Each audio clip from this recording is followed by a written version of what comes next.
Okay, so now we're ready to go into our room and pull up one of our blocks. We can start with this one. You just want to make sure that it's the right size, and then you want to go through and block all of your images here like this. Whoops. So that you can make sure.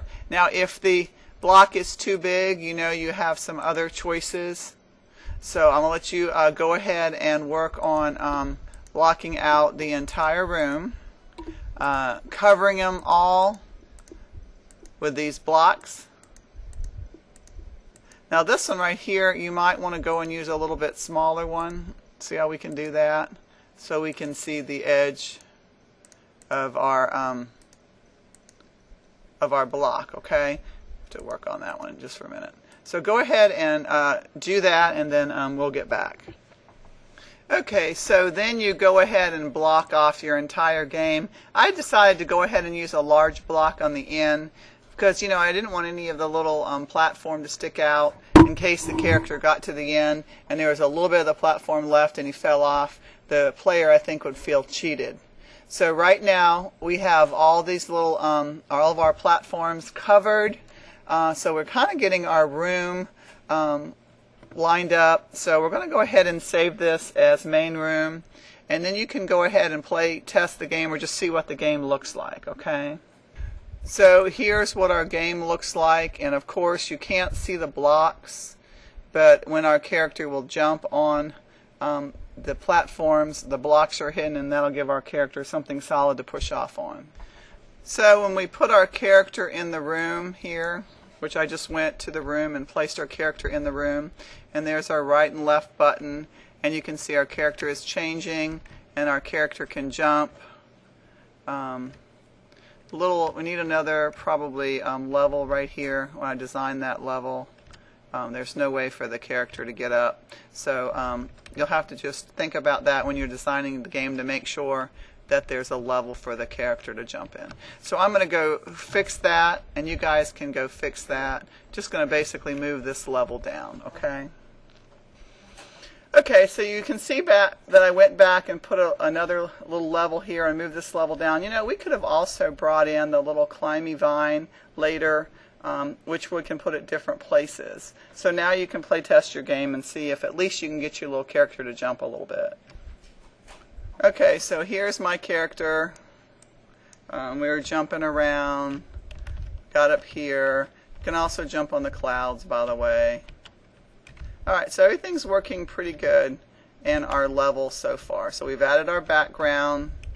We're having our character, we're going to definitely have to do a little vine or something over here, but we can do that later so they can climb back up, okay? Okay, let's add a couple more sprites. If you look here, we're going to add a sprite death, and then we're going to create a folder called monsters, and then we're going to add the monsters here.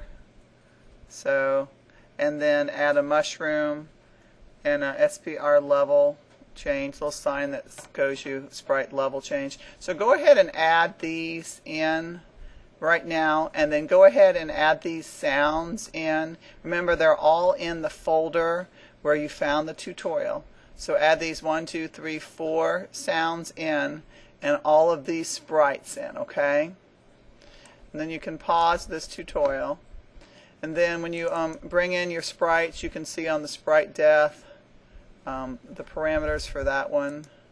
And for the monsters, you can see that neither one of the collisions are checking, and that it has a modified mask. So you can pause the tutorial as I open these to see what the parameters for each one of these monsters would be. Okay.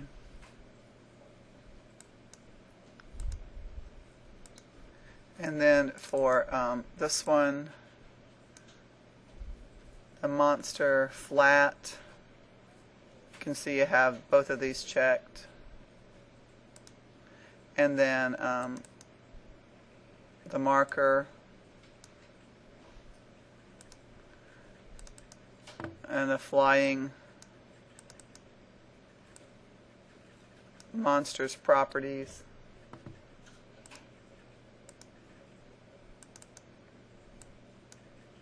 This one has a bounding box modified.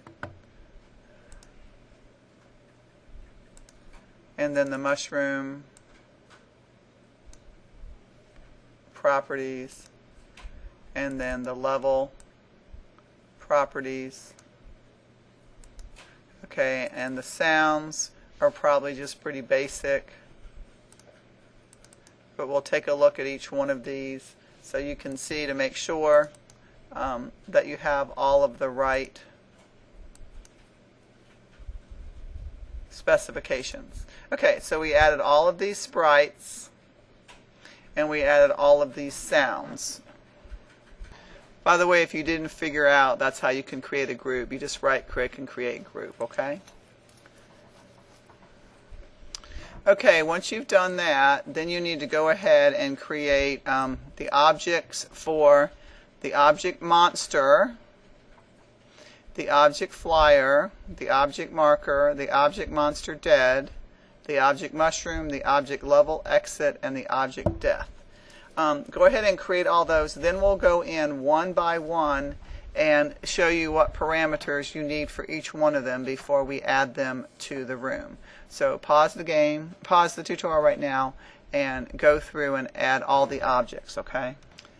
Okay, in the next part we will go through each monster and each object one by one and add all of the coding we need. So this will be the end of this part, but make sure that all your sprites, all your sounds, all your monsters are all in here so we can work on the next part, okay?